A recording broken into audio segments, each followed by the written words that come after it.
Assalamualaikum warahmatullahi wabarakatuh. Halo, perkenalkan nama saya Amanda Cahaya Permatadela dengan nomor NPM 215-240-15. Saya mahasiswi dari Universitas Bina Niaga, Fakultas Ekonomi Bisnis, Prodi Manajemen Bimala. Di sini saya mau berpresentasi yang berjudul artikel dampak menggunakan kendaraan listrik terhadap ekonomi Indonesia.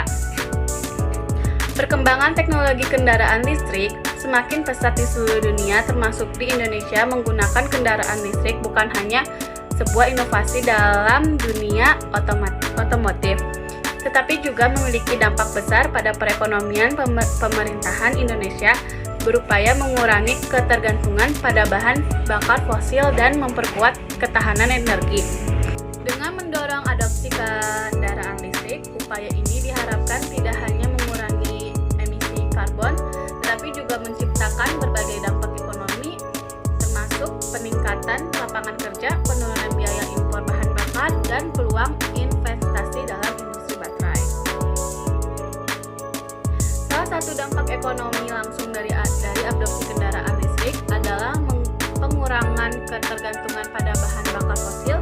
Indonesia, meskipun produsen minyak bumi, masih mengimpor minyak dalam jumlah besar untuk memenuhi kebutuhan domestik. Menurut data dari Badan Pusat Statistik, impor minyak bumi mencapai 8,5 juta ton pada 2022. Dengan biaya yang sangat tinggi, Badan Pusat Statistik 2022 dengan beralih ke kendaraan listrik, ketergantungan ini diharapkan berkurang secara signifikan sehingga mengurangi beban pada neraca perdagangan dan menghemat devisa negara. Penghematan ini dapat dialokasikan untuk sektor lain yang lebih produktif seperti pendidikan atau kesehatan yang memiliki dampak jangka panjang terhadap peningkatan kualitas sumber daya manusia. Selain itu, Indonesia memiliki potensi besar untuk menjadi pusat industri baterai listrik sebagai negara yang akan nikel, bahan baku utama dalam pembuatan baterai lithium-ion. Indonesia memiliki posisi strategis dalam rantai pasokan global. Pemerintah juga telah mendorong pembangunan pabrik pengolahan nikel dan industri baterai dalam negeri. Salah satunya dengan kehadiran beberapa perusahaan besar seperti CATL dan LG. Dengan memanfaatkan sumber daya ini, Indonesia tidak hanya dapat memenuhi kebutuhan baterai untuk kendaraan listrik domestik, tetapi juga menjadi eksportir penting di pasar baterai global.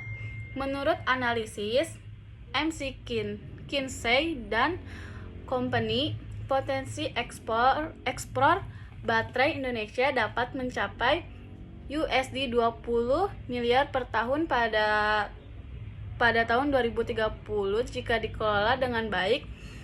McKinsey dan Company 2021, dampak ekonomi ini berpotensi menciptakan lapangan kerja baru dan meningkatkan pendapatan negara melalui pajak dan ekspor. Di sisi lain, tantangan dalam transisi kendaraan listrik juga perlu diperhatikan. Infrastruktur pengisian daya yang masih terbatas dan biaya awal kendaraan listrik yang lebih tinggi dibandingkan kendaraan konvensional menjadi hambatan dalam percepatan adopsi EV. Untuk mengatasi hal ini, pemerintahan telah menyediakan berbagai insentif seperti pembebasan pajak dan subsidi pembelian kendaraan listrik. Namun kebijakan ini membutuhkan anggaran yang tidak sedikit, sehingga perlu adanya strategi yang matang agar tidak membebani anggaran negara. Selain itu, peningkatan infrastruktur seperti stasiun pengisian daya listrik perlu dilakukan secara masif untuk mendukung penggunaan kendaraan listrik di seluruh wilayah Indonesia. Meskipun tantangan ini ada, perkembangan kendaraan listrik di Indonesia membawa banyak manfaat jangka panjang bagi ekonomi dan lingkungan. Dengan beralih ke kendaraan listrik, Indonesia dapat mengurangi emisi karbon yang dapat meningkatkan kualitas udara terutama di kota-kota besar. Selain itu, adopsi kendaraan listrik dapat membuka peluang investasi dan menciptakan lapangan kerja di sektor manufaktur, teknologi, dan energi terbarukan. Dalam jangka panjang, peningkatan adopsi kendaraan listrik akan membantu mendorong perekonomian Indonesia menuju ekonomi yang lebih berkelanjutan dan ramah lingkungan. Perkembangan kendaraan listrik di Indonesia memberikan banyak manfaat ekonomi termasuk pengurangan impor minyak dan potensi menjadi pusat industri baterai global. Keberhasilan ini memerlukan dukungan infrastruktur yang memadai serta kebijakan yang efektif dari pemerintahan. Dengan demikian, kendaraan listrik tidak hanya menjadi solusi untuk mengatasi polusi, tetapi juga bisa menjadi pendorong ekonomi baru bagi Indonesia. Perlu dukungan penuh dari pemerintah, industri, dan masyarakat agar transformasi ini berhasil dan membawa Indonesia menuju ekonomi yang lebih hijau dan mandiri. Selain manfaat ekonomi langsung, adopsi kendaraan listrik juga membawa dampak positif pada aspek sosial dan lingkungan. Di kota-kota besar Indonesia seperti Jakarta, Surabaya, Bandung, polusi udara telah menjadi masalah serius yang mempengaruhi kesehatan masyarakat. Kendaraan berbahan bakar fosil adalah salah satu kontributor utama emisi gas rumah kaca dan polusi udara yang berdampak langsung pada kualitas udara dan kesehatan masyarakat, terutama pada kelompok rentan seperti anak-anak dan lansia. Menurut laporan dari Kementerian Lingkungan Hidup dan Kehutanan (KLHK), tingkat polusi udara di Jakarta sudah melebihi ambang batas yang disarankan oleh WHO pada tahun 2021, KLHK 2021.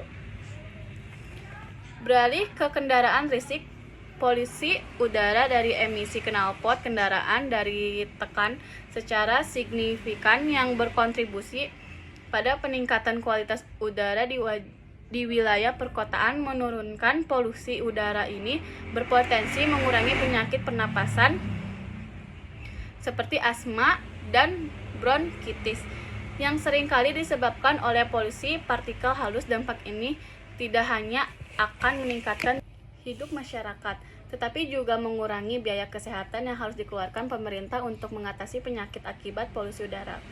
Lebih jauh lagi, kendaraan listrik mendukung transisi menuju energi yang lebih bersih. Kendaraan listrik, terutama jika dipasangkan dengan sumber energi terbarukan seperti tenaga surya atau angin, dapat menjadi pilar utama dalam strategi keberlanjutan Indonesia. Hal ini sejalan dengan komitmen pemerintahan Indonesia dalam mengurangi emisi karbon 29% pada tahun 2030. Sesuai dengan target perjanjian Paris yang diikuti oleh Indonesia. Selain itu, penggunaan kendaraan listrik dapat mendorong peningkatan kesadaran masyarakat akan pentingnya teknologi ramah lingkungan dan keberlanjutan.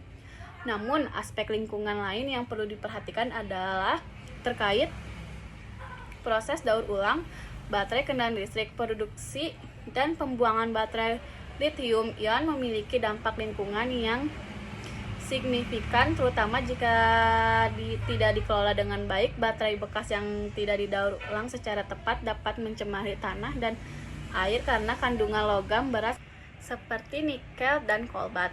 Untuk itu, perlu adanya strategi komprehensif dari pemerintahan dan industri untuk memastikan siklus hidup baterai yang berkelanjutan, termasuk perkembangan teknologi daur ulang baterai dan pengelolaan limbah yang baik. Dalam jangka panjang, perkembangan kendaraan listrik juga berpotensi menciptakan peluang usaha dan inovasi baru di Indonesia. Misalnya, perusahaan-perusahaan lokal dapat berinovasi dengan menciptakan model kendaraan listrik yang lebih sesuai dengan kebutuhan pasar Indonesia, seperti kendaraan roda 2 atau kendaraan niaga.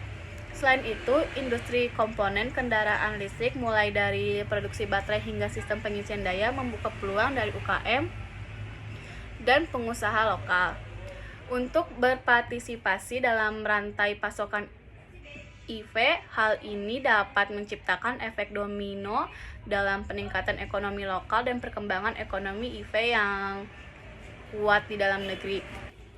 Penggunaan kendaraan listrik memberikan dampak positif yang luas bukan hanya dalam aspek ekonomi tetapi juga pada lingkungan dan sosial. Meskipun masih menghadapi tantangan seperti pengolahan limbah, baterai, dan kebutuhan infrastruktur pengisian daya, potensi besar dalam mendukung keberlanjutan dan mengurangi dampak lingkungan menjadi kendaraan listrik berbagai investasi masa depan.